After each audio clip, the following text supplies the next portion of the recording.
बहुत सरल पाठ था। आप सब स्वामी विवेकानंद जी के बारे में जान चुके थे, इसलिए ये आपको अच्छी तरह से समझ में आ गया है।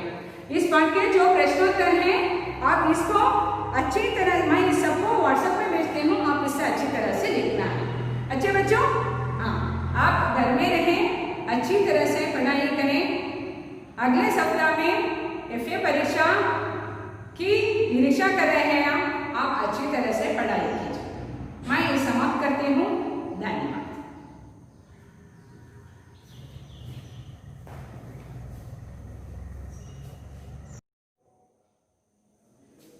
बच्चों, आप सबको 9वीं कक्षा की एक वीडियो क्लास के लिए स्वागत करती हूँ।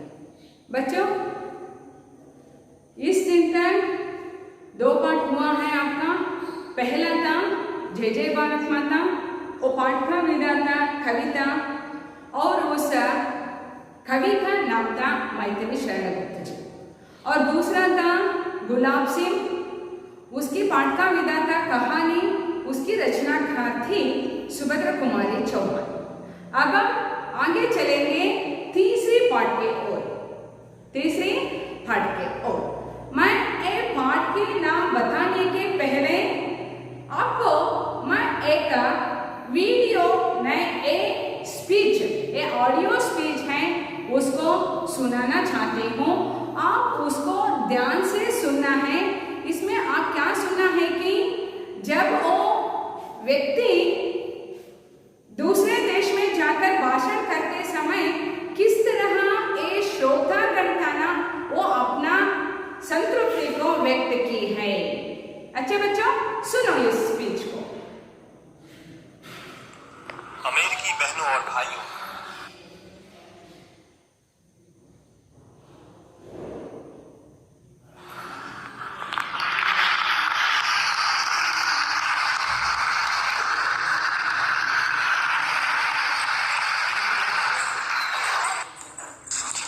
आपके इस स्नेहपूर्ण और जोरदार स्वागत से मेरा हृदय अपार हर्ष से भर गया है।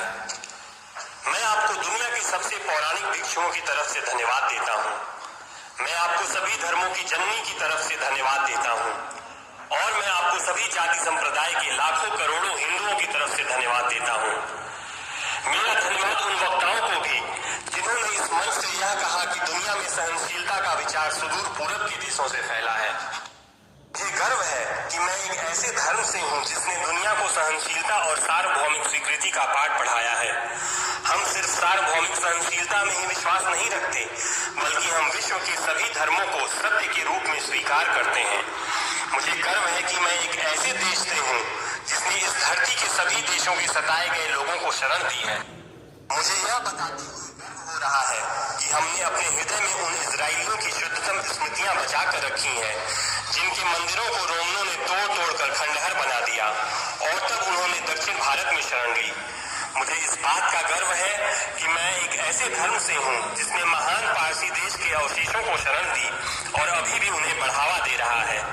भाइयों, मैं आपको एक श्लोक की कुछ पंक्तियां सुनाना चाहूंगा, जिसे मैंने बचपन से स्मरण किया और दोहराया है, और जो रोज करोड़ों व्यक्तियों द्वारा हर दिन दोहराया जाता है।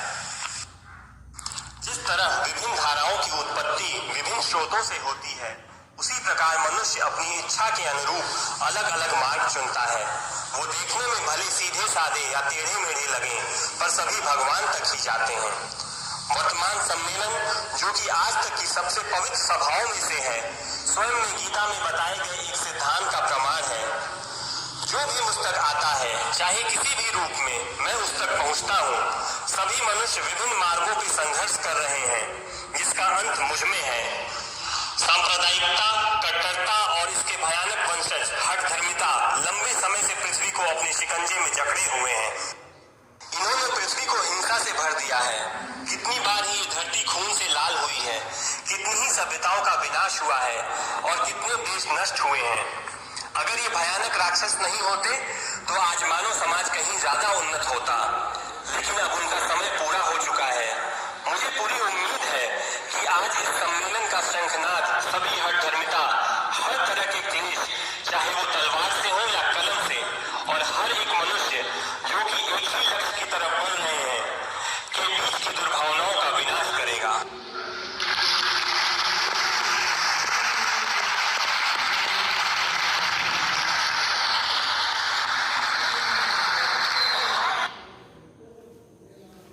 बच्चों, आपको कुछ याद आ गया? मैंने इस ऑडियो को आपके 8वीं कक्षा में ही सुनाई थी। आपको याद आ गए? हाँ, कुछ कुछ विद्यार्थियों को याद आ गया है। मैं और 2-3 आपको हिंट्स देती हूँ। इधर एक कोट है, मैं इसको जोर से पढ़ाती हूँ, आप उसको समझना। एक कोट, एक युक्ति, एक किसका है, समझ में गए? हाँ, उठो, जागो और थक तक नहीं रुको जब तक लक्ष्य ना प्राप्त हो जाए। हाँ, आप सब होशियार बच्चे हैं, इसलिए आप सबको ये समझ में आ गया एक किसकी है। अच्छे बच्चों? हाँ,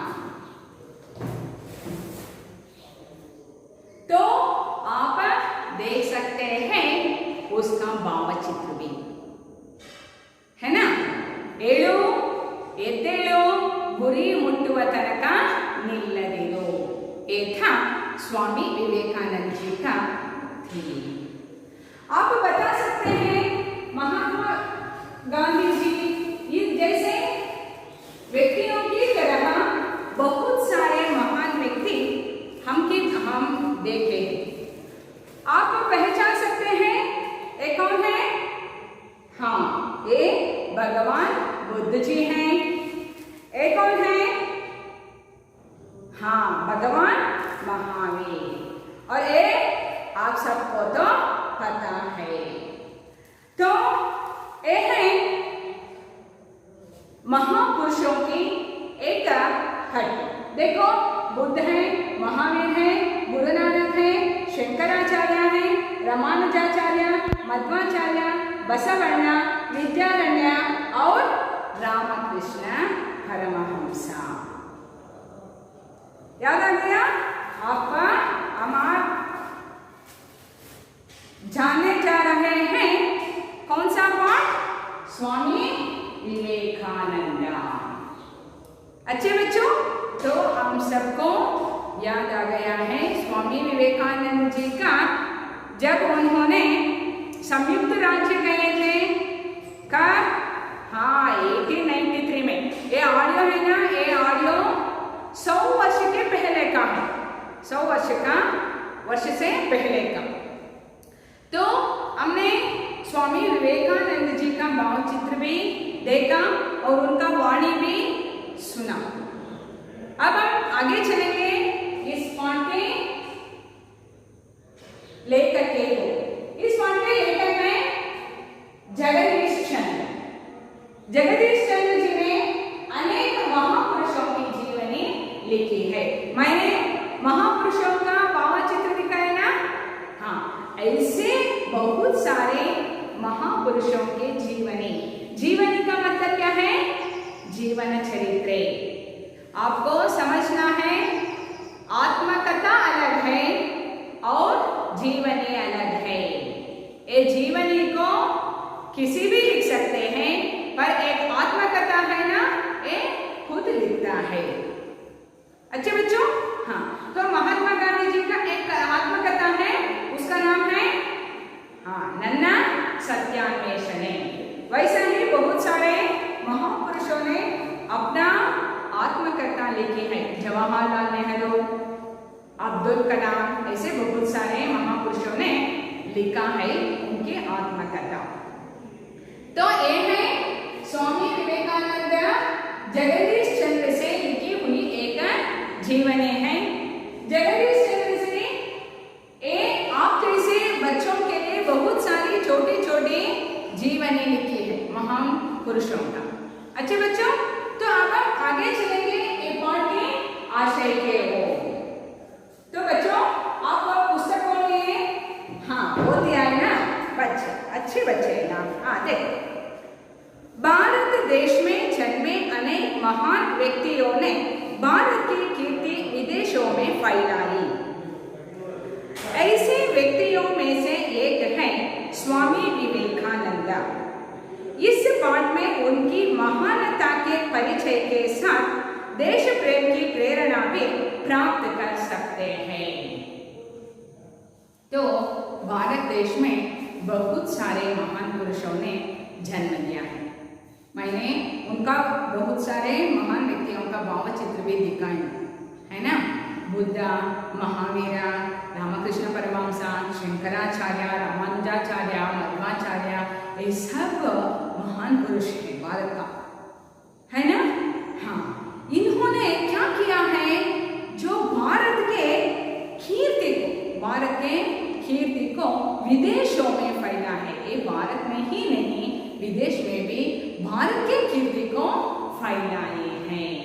ಭಾರತದ ಹಿರಿಮೆಯನ್ನ, ಭಾರತದ ಕೀರ್ತಿಯನ್ನ, ಭಾರತ ಎಷ್ಟು ಪ್ರಾಚೀನತೆಯನ್ನ ಹೊಂದಿದೆ ಅನ್ನುವಂಥದ್ದನ್ನು, ಇಲ್ಲಿರುವಂತಹ ತತ್ವಜ್ಞಾನ, ಧರ್ಮಜ್ಞಾನ ಎಲ್ಲದನ್ನೂ ಸಹ ವಿದೇಶಗಳಲ್ಲಿ ಈ ಕೀರ್ತಿಯನ್ನು ಹಂಚಿರುವಂತಹ ಒಂದು ಶ್ರೇಯಸ್ಸು ಯಾರಿಗೆ ತಲುಪತ್ತೆ, इन महान व्यक्तियों को मिलता है।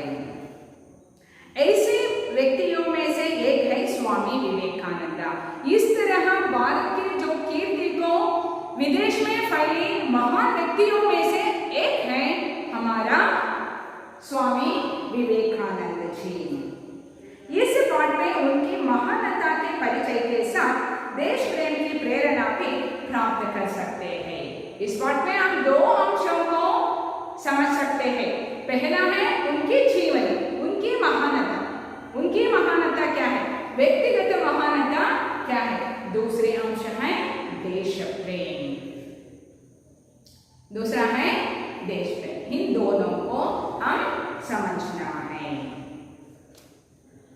तो अब सबको इस पाठ की आशय समझ में गए ना। हाँ, अब आगे चलेंगे पाठ के। आप सब पेज नंबर 19 खोल दिया है ना।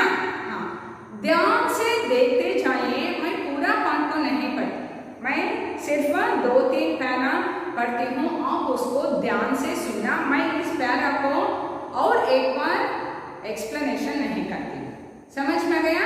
मतलब है आप उसको ध्यान से सुनना, इसमें और कुछ समझने का, समझाने का विषय नहीं है इसमें। देखो,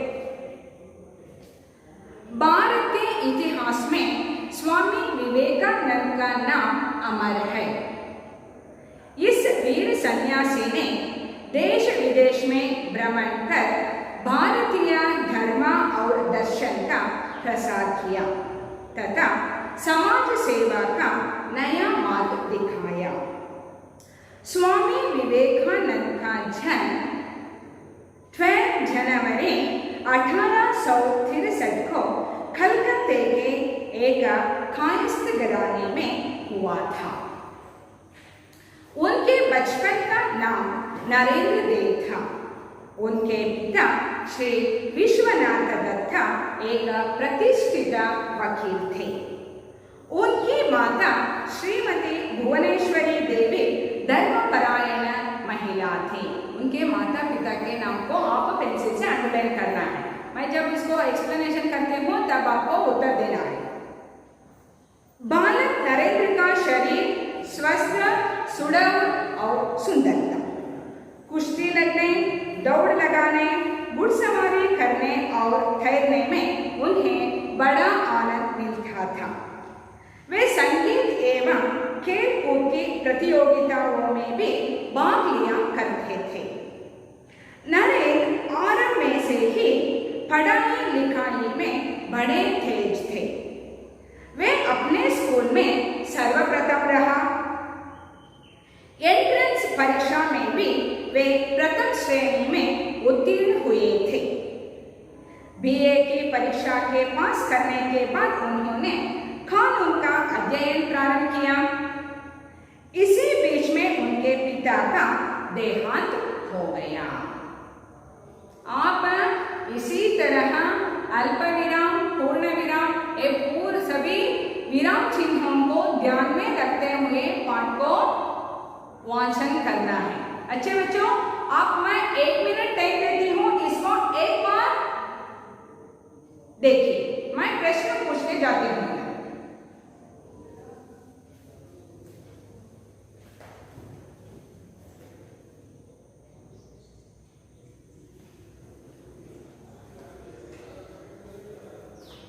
हाँ, देख लिया ना। मैं प्रश्न पूछती हूँ, आप एक एक से बताना है।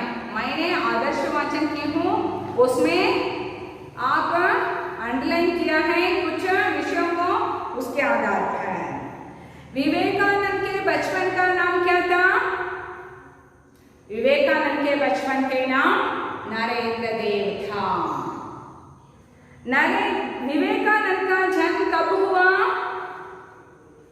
हाँ, नरेंद्र जी का जन्म बताइए।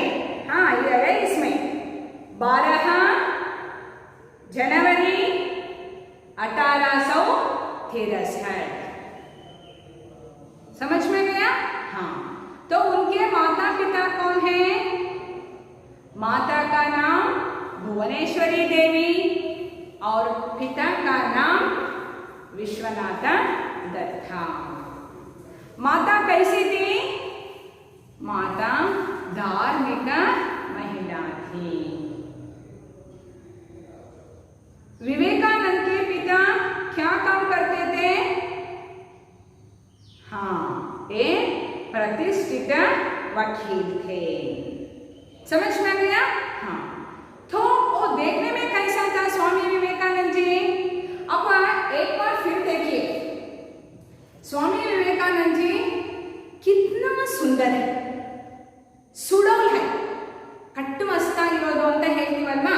हाँ, ये देखने में तो बहुत सुंदर भी है, स्वस्थ भी है, सुडौल भी है। अच्छे बच्चों, ನೋಡೋದಕ್ಕೆ ಆರೋಗ್ಯವಾಗಿಯೂ ಇದ್ರು, ಸುಂದರವಾಗಿದ್ರು, ಮತ್ತೆ ದೃಢಕಾಯವಾಗಿಯೂ ಸಹ ಇದ್ರು। जब वो पढ़ाई करते थे तब वो पढ़ाई में बहुत तेज थे।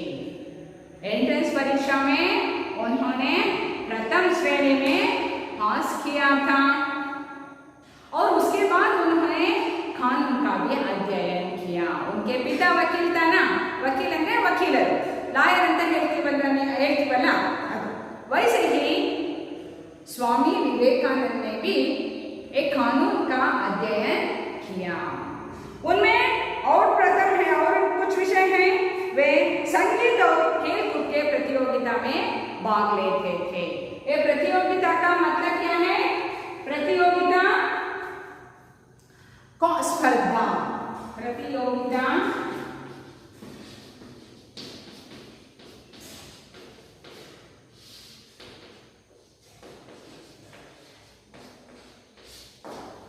ಪ್ರತಿಯೋಗಿತಾ ಸ್ಪರ್ಧೆಗಳಲ್ಲೂ ಸಹ ಅವರು ಭಾಗವಹಿಸಿ ಸಂಗೀತ ಮತ್ತು खेलकूद ಎಲ್ಲ ಆಟೋಟಗಳಲ್ಲಿ ಅವರು ಭಾಗವಹಿಸ್ತಾ ಇದ್ರು। और क्या? कुश्ती लड़ने, दौड़ लगाने, मुड़समारे करने और तैरने, इन चारों में उनको बहुत आनंद मिलता था। तो ये था उनके बचपन के बारे में, बचपन और उसके परिवार के बारे में। आपने क्या किया? स्वामी विवेकानंद जी के जन्म और परिवार के बारे में समझ लिया। तो अब हम आगे चलेंगे। उनकी अध्ययन काल में उनकी मैट्रिक एंट्रेंस परीक्षा के बाद जो अध्ययन कानून का अध्ययन करने के लिए गए थे ना, तब वो किन किन विषयों में उनको बहुत आसक्ति था। आसक्ति क्या है? रुचि। किन किन में रुचि थी? देखो, अध्ययन काल में उनकी रुचि व्याख्यान देने और विचारों के आदान प्रदान करने में थी। उनके अध्ययन काल में उनका रुचि का मतलब क्या है? इधर है आसक्ति, रुचि आसक्ति।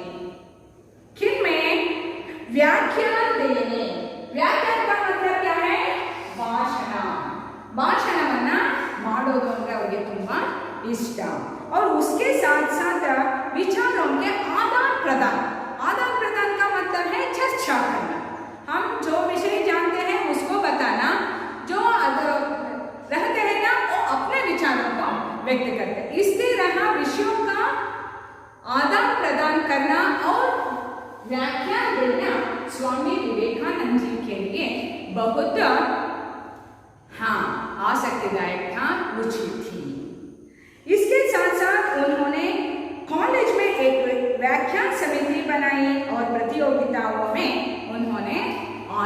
भी करता था और उसके साथ साथ भाग लेते थे। समझ में गया बच्चों? तो एक बाल्यकाल और अध्ययन काल में उनकी रुचि क्या थी?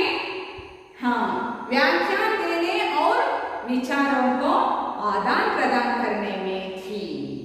अच्छे बच्चों, हाँ आगे चलेंगे ना। हाँ, इसके बाद क्या हुआ?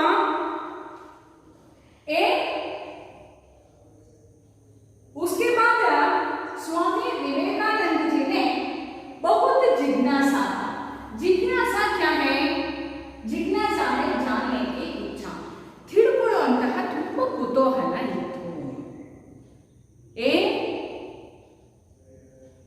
ದೇವರ ಬಗ್ಗೆ, ಜನ್ಮದ ಬಗ್ಗೆ ಅವರಿಗೆ ತುಂಬ ಜಿಜ್ಞಾಸೆ ಇತ್ತು, ಕ್ಯೂರಿಯಾಸಿಟಿ ಇತ್ತು. ನಾನು ಯಾರು, ನಾನು ಯಾಕೆ ಇಲ್ಲಿ ಬಂದಿದ್ದೇನೆ, देव इದ್ದಾನಾ, ಅವನ रूप ಹೇಗೆ, इस तरह की बहुत सारे प्रश्न था स्वामी विवेकानंद.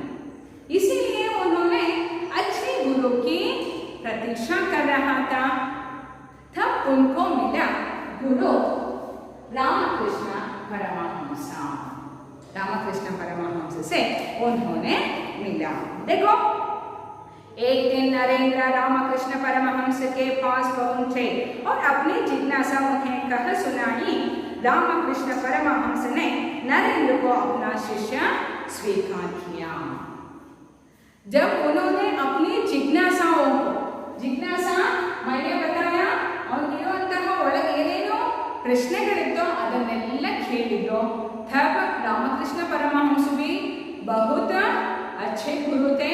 वो स्वामी विवेकानंद को गुरु मान लिया, स्वीकार कर लिया. समझ में गए बच्चों? ये स्वीकार का विलोम शब्द क्या है?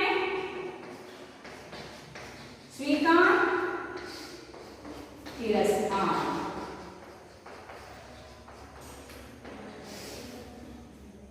क्या है? स्वीकार, तिरस्कार. आगे देखो, स्वामी परमहंस के जीवन दर्शन से विवेकानंद इतने प्रभावित हुए थे कि उन्होंने अपने गुरु के संदेश का प्रसार करना चाहा. उन्होंने, स्वामी विवेकानंद जी ने रामकृष्ण परमहंस से इतना प्रभावित हुआ. प्रभावित का मतलब आकर्षण ಅಂತ ಅಲ್ಲ. उनके ज्ञान के प्रति वो ತುಂಬಾ ಅವರಿಗೆ ನಾವು ಶರಣಾಗೋದು ಅಂತ ಹೇಳ್ತೀವಿ. ಎಷ್ಟೊಂದು ಜ್ಞಾನವನ್ನು ತಿಳ್ಕೊಂಡಿದ್ದಾರಲ್ಲ, ಎಷ್ಟೊಂದು ವಿಷಯಗಳನ್ನು ತಿಳ್ಕೊಂಡಿದ್ದಾರ ಅಂತ ಅವರಿಗೆ ಅವರನ್ನು ಅವರು ಸಮರ್ಪಣೆ ಮಾಡ್ಕೊಳ್ತಾರೆ. कौन? स्वामी विवेकानंद जी. किनको? रामकृष्ण परमहंस जी को. उन्होंने क्या किया? आगे देखो, जानता हूं सत्य की राह दिखाने के लिए सितंबर सन 1893 को वे संयुक्त राज्य अमेरिका गए. उस समय वहां शिकागो नगर में सर्वधर्म सम्मेलन हो रहा था. इस महासभा में विवेकानंद ने भारतीय धर्म और तत्वज्ञान पर भाषण दिया.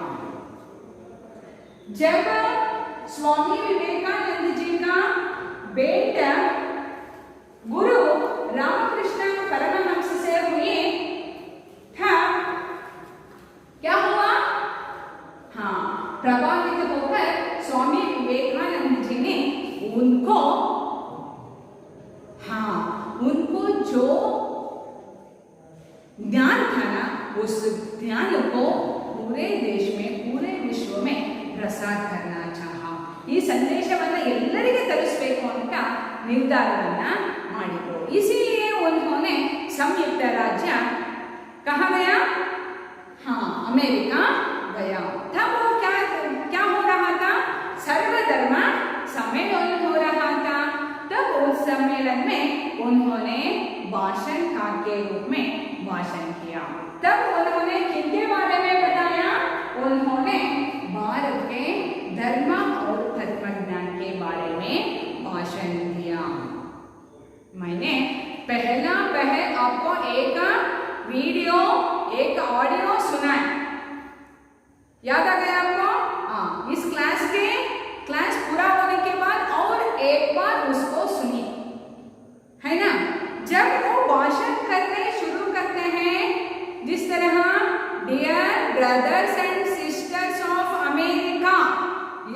तरह प्रारंभ करते ही ये श्रोतागण सभी था ना, वो सब क्लैप करने के लिए शुरू किया,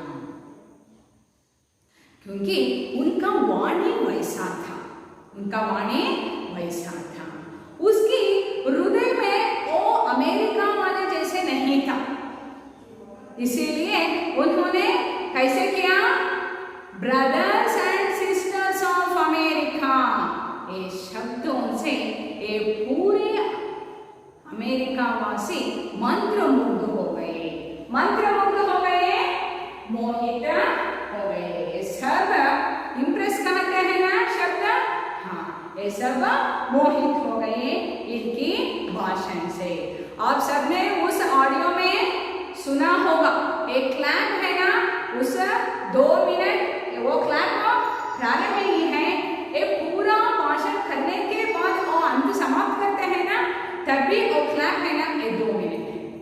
उतना संतुष्ट थे अमेरिका के लोग, ये मंत्रमुग्ध हो गए और बहुत सारे स्वामी विवेकानंद जी का अनुयायी भी बन गए।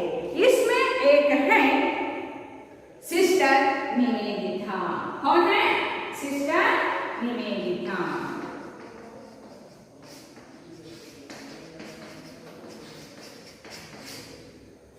उन्होंने अमेरिका में जाने के बाद इंग्लैंड गया, स्विट्जरलैंड गया, सभी और भारत के धर्म और तत्वज्ञान पर भाषण किया। उसके बाद वो भारत लौटा। भारत लौटाने के बाद भारत में भी श्रीलंका ऐसे देशों में, प्रांतों में भ्रमण करके उन्होंने क्या किया, भारत के धर्म और दर्शन का महत्व बताया, मर्म बताया। मर्म का मतलब क्या है? रहस्य। ये धर्म में जो रहस्य है उसको बताया, और क्या धर्म और दर्शन का उन्होंने रहस्य बताया। ಏನಿದೆ ಈ ಧರ್ಮಗಳಲ್ಲಿ ಅನ್ನುವಂಥದ್ದನ್ನ ಎಲ್ಲರೂ ಧರ್ಮ ಅಂತ ಏನೋ ನಮ್ಮ ಕೈಗೆ ಎಟ್ಟಕ್ಲಾರದು ಅನ್ನುವಂತಹ ಭಾವನೆ ಇದ್ದಂತಹ ಆ ಕಾಲದಲ್ಲಿ ಇದರಲ್ಲಿ ಏನಿದೆ ಅಂತ ಅನ್ನೋದನ್ನ ತುಂಬಾ ಸರಳವಾಗಿ ಭಾರತವಾಸಿಗಳಿಗೆ ತಿಳಿಸ್ಕೊಟ್ರು। तो आगे देखो, साधु सन्यासी वर्ग को भी उन्होंने शांति प्राप्त करने का नया मार्ग सजाया। वह था दीन दुखियों जनों की सेवा और सहायता का मार्ग। उन्होंने कहा, हम शांति प्राप्त करने के लिए यज्ञ नहीं करना है, हमें क्या करना है? दीन दुखियों का सेवा करना है। दीन दुखियों का सहायता करने से हमें क्या मिलता है? शांति मिलता है और मुक्ति मिलता है। मुक्ति पाने के लिए हम यज्ञ नहीं करना है, दीन दुखियों का सेवा करना है। उसके साथ साथ स्वामी जी ने अज्ञान, अशिक्षा, विदेशी अनुकरण, दास्य मनोभाव आदि के बुरे प्रभावों का बोध कराया। ये विदेशों का अनुकरण करते हैं ना, इससे क्या बुराई है, अज्ञान से क्या क्या हो रहा है, इस पूरे के बारे में स्वामी विवेकानंद जी ने भाषण में बताया। और प्रांत प्रांत में जाकर, भारत के प्रांत प्रांत में जाकर उन्होंने उसको समझाया। प्यारे देशवासियों, वीर बनो और ललकार कर कहो कि मैं भारतीय हूँ। अनपढ़ भारतीय, निर्धन भारतीय, ऊंची जाति का भारतीय, नीच जाति का भारतीय, सब मेरे भाई हैं। उनकी प्रतिष्ठा मेरी प्रतिष्ठा है और उनकी गौरव मेरी गौरव है। देखो, स्वामी विवेकानंद जी ने तभी बताया था, ये ऊंचा का हो सकता है, नीचा का हो सकता है, वो ज्ञानी भी हो सकता है, अज्ञानी भी हो सकता है, ये फर्द शिक्षित हो सकता है, अशिक्षित हो सकता है, ये सब कौन है? मेरा भाई है। ये सब भारत के गर्व है, हम सब इनको गौरव करना चाहिए। ये क्या सुनिश्चित करता है? हाँ, स्वामी विवेकानंद जी ने जिस तरह देशभक्ति अच्छे बच्चों, तो स्वामी विवेकानंद पाठ आप सबको अच्छी तरह से समझ में आ गया है। मैं इधर कुछ व्याकरण अंश को बताती हूँ, आप उसको ध्यान से देखना है। मैं इधर कुछ लिखी हूँ, दिखाई दे रहा है? हाँ, तो मैं इसको व्हाट्सएप में भेजती हूँ, आप इसको ध्यान से देखना। इधर लिखी हूँ मैं, क्या है इधर? देवर एक पुल्लिंग शब्द है, इसको आनी जुड़ने से क्या बन गया है? देवरानी, स्त्रीलिंग शब्द बन गया है। इधर क्या है? पुत्रवान है, एक वती मिलने से क्या बन गया है? पुत्रवती। समझ में गया? इधर है बुद्धिमान, ये मती जुड़ने से स्त्रीलिंग शब्द बन गया है। समझ में गया बच्चों? ये बुद्धिमान मती जुड़ने से बुद्धिमती, श्रीमान मती जुड़ने से श्रीमती। अच्छे बच्चों, मैं इधर में और कुछ उदाहरण दिए हूँ, उसके साथ साथ अनि जुड़ने से स्वामी, स्वामिनी, अनुयायी, अनुयायी। अच्छे बच्चों, समझ में गए ये? मैं इसको व्हाट्सएप में भेजती हूँ, आप इसको अच्छी तरह से लिखना। ये लिंग परिवर्तन का नियम है। ಸ್ತ್ರೀಲಿಂಗ ಇದ್ರೆ ಅದನ್ನ ಪುಲ್ಲಿಂಗ ಮಾಡೋದು, ಅಥವಾ ಪುಲ್ಲಿಂಗ ಇದ್ರೆ ಅದನ್ನ ಸ್ತ್ರೀಲಿಂಗ ಯಾವ ರೀತಿ ಕನ್ವರ್ಟ್ ಮಾಡಬಹುದು ಅನ್ನೋದಕ್ಕೆ एक कुछ नियम है। अच्छे बच्चों, हम आगे चलेंगे। मैं इसमें कुछ स्त्रीलिंग शब्द है इधर, आप उसको पहचानना है, ये स्त्रीलिंग शब्द है या पुल्लिंग शब्द है। ये इसमें आसानी से आप समझ सकते हैं। सेविका है, कौन सा शब्द लिंग है? स्त्रीलिंग। ये श्रीमती है, ये हाँ ये नर है, इधर विदु है, ये दोनों कौन सा शब्द है? हाँ, पुल्लिंग शब्द है। तो देखो, अनुयायिनी मैंने इधर बताई हूँ, अनि मिलने से क्या होता है? स्त्रीलिंग। और आप इधर देख सकते हैं साधु, हाँ पुल्लिंग शब्द है, देवी स्त्रीलिंग शब्द है। आप इसको आसानी से पहचान सकते हैं, इसमें कोई बाधा नहीं है आपको इस समझने के लिए। अच्छे बच्चों, आप इसको करना है। आप इस पाठ से संबंधित क्या करना है? कुछ एक्टिविटी करना है। भारत के कुछ महान व्यक्तियां हैं, महापुरुष हैं, उनके बारे में 3-4 साल लिखना है, पंक्ति लिखना है। अच्छे बच्चों, आशा करती हूँ आप सबको इस पाठ अच्छी तरह से समझ में आ गया है, क्योंकि